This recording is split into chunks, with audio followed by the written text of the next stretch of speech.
Tonight, several developing stories as we come on the air. The images coming in right now. The school shooting narrowly averted. The alleged gunman tackled. On campus with a gun, the staff member who jumped in. The evacuations and what authorities have just revealed tonight. Also, the F-16 crash right into a warehouse. The workers stunned. And tonight, we have now learned the fighter jet had missiles and hundreds of rounds of ammunition on board. The severe weather threat as we come on the air tonight, watches and warnings right now, tornadoes and severe thunderstorms, 17 states. Rob Marciano times this out, where it hits and when. Tonight, the newest state, Missouri, now passing its strict abortion law. It comes with possible prison time, days after Alabama essentially outlawed abortion. Tonight, what the vice president now says about it all. Chilling new details this evening, the young pregnant woman who answered a message offering free baby clothes on Facebook. Police say she was then targeted, killed, her unborn baby stolen. And what authorities are now saying tonight. The stunning headline, the former Ohio State doctor accused of abusing more than 170 students. He reportedly had nicknames. School officials now accused of failing to act. The two explosions under investigation tonight, a mother and father killed. Their son in the home survives. And your money tonight, the Uber and Lyft outrage. Drivers were deliberately shutting off their apps to increase demand so surge pricing would kick in so they could charge you more. Where they were doing this. This is ABC World News Tonight with David Muir. Good evening, and it's great to have you with us here on a very busy Friday night. We are following several developing stories, bracing for severe weather in 17 states tonight. But we begin tonight with that school shooting averted. This evening, authorities say a man was tackled. He had a gun. It happened at Park Rose High School in Portland, Oregon. Police responding to the call of an armed man on campus, a football coach, confronting the suspect, tackling him to the ground. Tonight, the evacuations and authorities are on the scene. ABC's Will Carr leading us off. Tonight, another potential school shooting averted after a heroic football coach tackled an armed gunman at a Portland school. There's a male here with a shotgun, and I can smell what smells like a blast here at some point. Portland police received the emergency call just before noon. I need rifle operators to start heading towards Park Rose. That's when a witness says Keenan Lowe, a coach and former University of Oregon football player, sprang to action after he noticed the suspect with a shotgun. Lowe wrestled him to the ground, then held the gunman until police arrived. The staff member definitely in an altercation with the suspect, and he was placed into custody. Students describing the terrifying moments when they didn't know what was going on. We went into like a back room, and then it was like a closet, and we were all just kind of sitting there for like 10 or 15 minutes with like just silent. Others heard on the loudspeakers that someone had a gun on campus. The school went into lockdown as panicked parents raced to the scene. He called me right away and told me that a guy was there with a gun, but he was safe. Thanks God. Several emotional hours later, families were finally reunited. No children were injured. Park Rose High School followed their protocols. Tonight, police are trying to determine a motive and what led the armed suspect to the school. And Will Carr with us live tonight. And Will, as police begin their investigation, parents who were picking up their children are now describing a chaotic scene tonight. That's right, David. It's a story we've heard so many times. One mom describes being terrified, not knowing what was happening until she got a call from a random number. Turns out it was her daughter who borrowed a cell phone to call to let her know that she was okay. As for the suspect, it's unclear if he was a student at the school or if he fired any shots. David. Thank goodness for that football coach tonight. All right, Will Carr leading us off. Thank you. We also have new reporting at this hour. After an armed F-16 fighter jet crashed in California, we have now learned it had missiles and hundreds of rounds of ammunition on board. Tonight, the cell phone video here spotting the plane right before it crashed into a warehouse. The pilot ejecting, the jet slamming through the roof, workers inside stunned, and they had no idea about that ammunition on board. ABC's chief national correspondent Matt Gutman is on the scene for us. Tonight, we learned that F-16 that sliced through a Southern California warehouse was armed with live munitions. Military crews have secured the armament package, which will be properly disposed of. The jet punching through this warehouse roof. That's a military airplane in our building. Stunned workers surveyed the damage. The pilot ejecting while trying to return from a routine mission. The seat, canopy, and parachute landing right off the runway, but the plane banking hard left, disappearing into that industrial zone home to businesses like Amazon and Cisco Foods. The crash late in the workday Thursday did not trigger a fire. I heard the explosion, I turned around, and I just seen the burst of flames from the top of the corner of the building, and I just seen the ceiling from all over the building just start collapsing, and then the sprinklers were going off. But those workers had no idea there were possibly hundreds of 20-millimeter cannon rounds and air-to-air missiles on board. The military setting up a 3/4-mile evacuation zone last night, shutting down a nearly 4-mile stretch of a freeway, and initially refusing to say why. So does the Air Force not know whether or not there was ammunition or live ordnance on that plane? The Air Force... Is that what you're saying? No, I'm not saying that. You're saying you do know, but you're not willing to say. Now, at this time, again, I'm mentioning that safety is our utmost priority. The F-16 was part of the Noble Eagle mission. And that means to go out and intercept aircraft that are not talking to air traffic control, that may be running drugs, or to prevent another 9/11. That aircraft severed a sprinkler system, but did not explode on impact. Its tail could be seen just above the wreckage. Miraculously, no major injuries reported. And Matt Gutman with us live tonight with something he learned today. Matt, this really stunned us, that when the pilot ejected, that jet is actually designed to disarm the bombs on board at the same time. That's right, and consequently, the only thing that could have set off those munitions, David, was a superheated fire. But that pilot came in with very little fuel. In fact, there was no fire, and we just learned minutes ago that those missiles have been removed from the warehouse, and they will be detonated in a safe place later this evening. David. Matt Gutman on the scene in California. Thank you, Matt. Now to the severe weather outbreak as we come on the air this Friday night. A tornado watch across several states at this hour. In fact, 17 states are bracing for dangerous weather tonight just as we start the weekend. Powerful thunderstorms across the Midwest already, lightning there near South Bend, Indiana. The system, take a look tonight, stretching from Texas to Michigan from now straight through Sunday. Meteorologist Rob Marciano reporting in from Dallas tonight.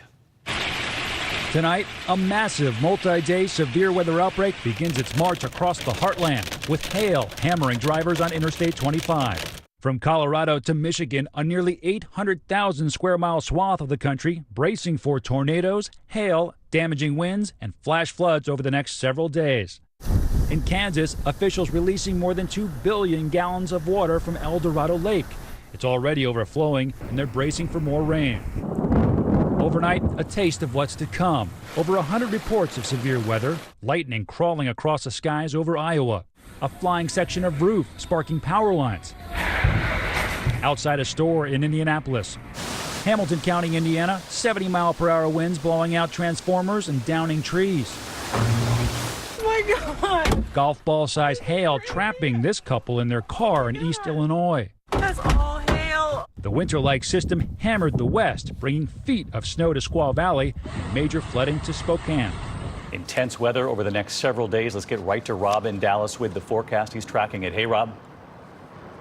Hi, David. This has the strength and size of a winter storm, and now it's running into the spring warmth and wind here in the heartland of the country. Let's take a look at the radar. Shows you the breadth of this system, which right now the dynamics are over Nebraska for tornadoes. There's a watch up there, but we've already had that one tornado touchdown in West Texas. Overnight, these cells will congeal into a couple of clusters, getting through Dallas early in the morning, then moving east into areas that flooded late in the day. Then Omaha, Iowa, you get it later on.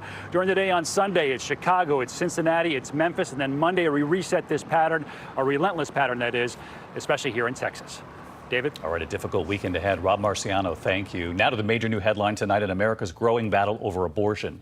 The newest state, Missouri, now passing its own strict abortion bill.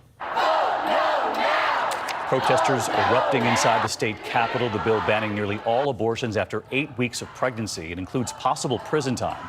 And of course, the vote coming just days after Alabama essentially outlawed abortion in that state. And what Vice President Pence is now saying about the moves this week. Here's ABC's Mary Bruce tonight. With the nation watching, the debate over abortion today came roaring through the halls of the Missouri State House.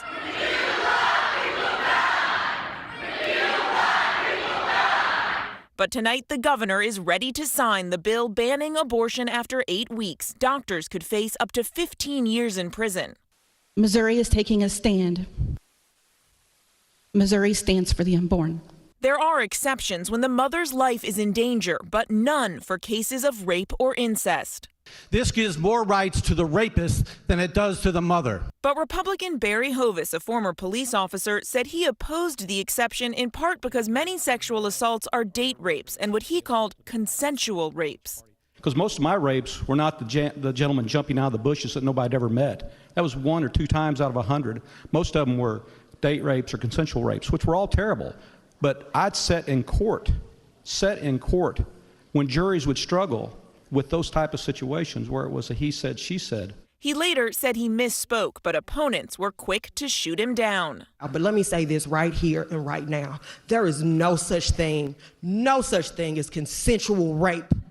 In Missouri's only remaining abortion clinic, Dr. David Eisenberg is alarmed. When women don't think there's an option for a safe, legal, and accessible abortion in their state or near them, they're going to seek whatever care they can find, or they might not seek care at all, and many women are going to be hurt or injured or potentially lose their life. More than a dozen states have passed new laws restricting abortion. In Alabama this week, the governor signed a near total ban, with 99-year prison sentences for doctors. Asked about the Alabama law, Vice President Mike Pence said he is proud to be a part of a pro-life administration, noting that many states around the country are embracing life. So let's get to Mary Bruce. She's live in Washington tonight. And Mary, abortion now taking center stage in the presidential race for 2020. And the Democratic candidates, many of them have already said this will be a defining issue in 2020. Well, David, many of the candidates are now looking beyond the courts to try and protect abortion rights. Elizabeth Warren today became the latest candidate to call for legislation to try and preempt states from restricting access to abortions. David, this is sure to be a big issue. And you'll be tracking it. All right, Mary Bruce tonight. Mary, thank you. We are learning more this evening about that horrific murder in Chicago. Prosecutors revealing chilling new details tonight. One of the three suspects allegedly targeting a pregnant 19-year-old, offering her free baby clothes, strangling her, and stealing her unborn son. And authorities tonight believe they plan to raise that baby as their own. ABC's Alex Perez in Chicago again tonight.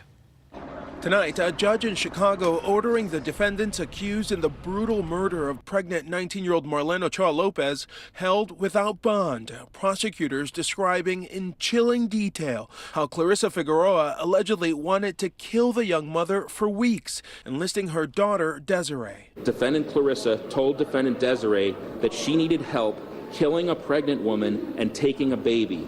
Prosecutors allege Clarissa Figueroa first lured the pregnant mother to her home through Facebook in early April with the promise of free baby clothes.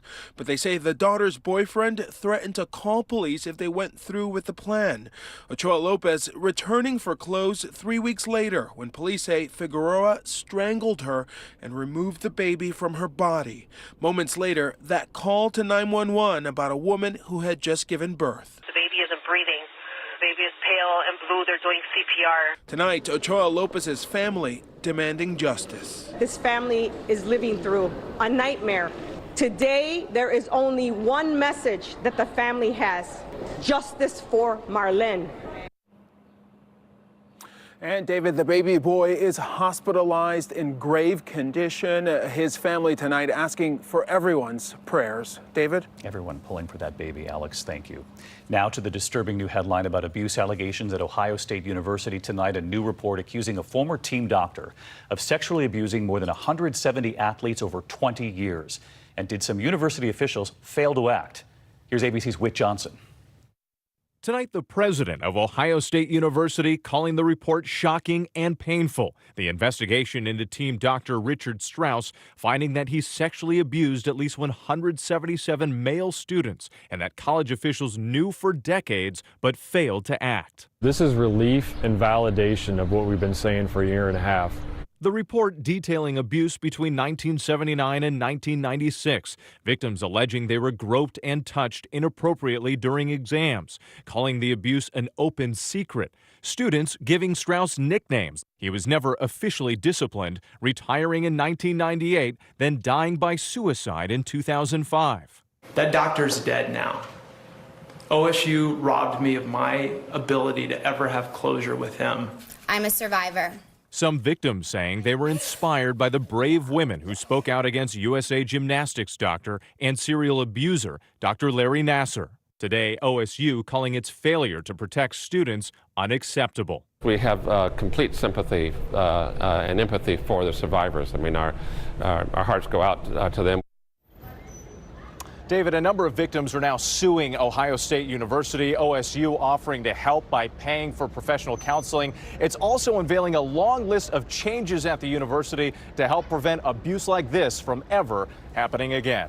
David? Whit Johnson tonight. Whit, thank you. And there is still much more ahead on World News Tonight this Friday. The outrage